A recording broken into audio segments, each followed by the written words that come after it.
আন্তর্জাতিক দুর্নীতি বিরোধী দিবস, international anti corruption day Barak নাগরিক সংসদের উদ্যোগে শিলচর প্রেস ক্লাবে আজ আলোচনা সভা আয়োজিত হয়। আলোচনার বিষয় ছিল দুর্নীতির পরম্পরা, যুব সমাজ এবং রাষ্ট্রের ভবিষ্যৎ। এ নিয়ে আলোচনা প্রসঙ্গে যে কথাটি বিশেষভাবে উঠে আসে যে একটি গণতান্ত্রিক দেশে সবচেয়ে বড় শত্রু হলো দুর্নীতি। আমরা আমাদের এই ভারতবর্ষে এই অঞ্চলেও আমরা দেখি যে দুর্নীতি কিভাবে সমাজ জীবনকে কুরে কুরে খাচ্ছে। রাজনৈতিক ক্ষেত্র থেকে শুরু করে শিক্ষা, স্বাস্থ্য, ব্যবসা, শিল্প, সরকারি যে প্রশাসন ব্যবস্থা রয়েছে সব ক্ষেত্রেই দুর্নীতি আধিপত্য বিস্তার করে রেখেছে।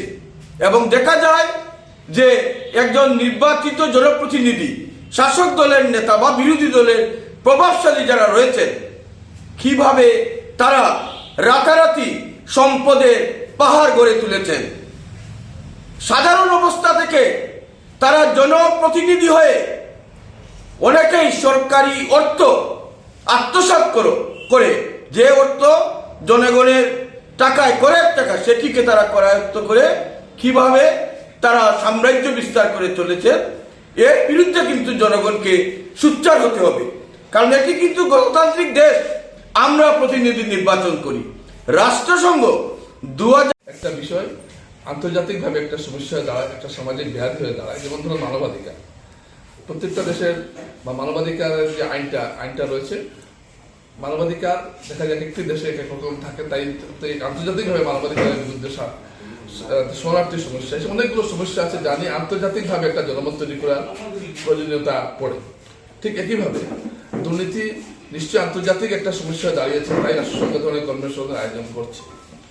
তো দুর্নীতির একটা, আমি মনে করি দুর্নীতি একটা সামাজিক ব্যাধি। কারণ আমরা ছোটবেলা থেকে দুর্নীতিগ্রস্ত। কিরকম দুর্নীতিগ্রস্ত? যেমন দেখবেন, যে আমি দেখতাম ছোটবেলায় কেরোসিন দিত আগে এসে, তো যে কেরোসিনটা দিত সেই কেরোসিনওয়ালাটা কি করতো, খালি ইয়েতে মাটিতে ঘষতো, ঘষে ঘষে মানে পাত্রটাকে ছোট করতো যাতে একটু কম কেরোসিন দিতে হয় বা ফেনা বেশি দিই। এই যে একটা তৃণমূল স্তরে যে দুর্নীতি, এখান থেকে শুরু হয়। তারপর চকলেট, তারপর একটু বাবার পকেট থেকে একটু টাকা নিয়ে নেওয়া, 1 কেজি চাল, 1 কেজি চিনি যদি মা বলতেন তাহলে 100 গ্রাম কম আনাইতো, না বুঝতে পারে। এই যে একটা ছোটবেলা থেকে একটা দুর্নীতির প্রতি আন্তর্জাতিক দুর্নীতি দিবসের প্রেক্ষাপট নিয়ে যে বিস্তারিতভাবে আলোচনা করেছেন এবং ওনার বক্তব্যে আমরা অনেক তথ্য জানতে পেরেছি।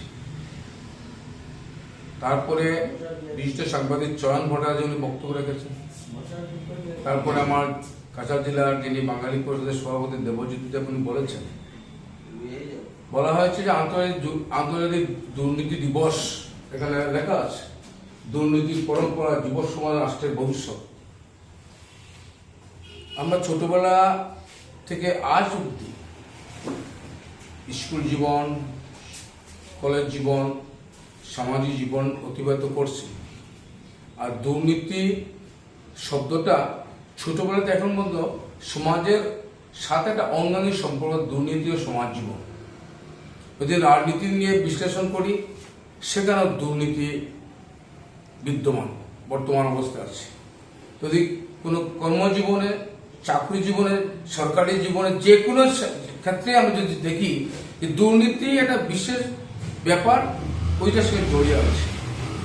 তো রাষ্ট্রসংঘ ইউএনওতে যে রিজলিউশন নেওয়া হয়েছে, যে পৃথিবীতে দুর্নীতি একটা সাংঘাতিক একটা রূপ ধারণ করেছে, দুর্নীতি মুক্ত সমাজ, দুর্নীতি মুক্ত দেশকে কিভাবে গড়ে তোলা যায়, তো রাষ্ট্রসংঘের রিজলিউশন নেওয়া হয়েছে।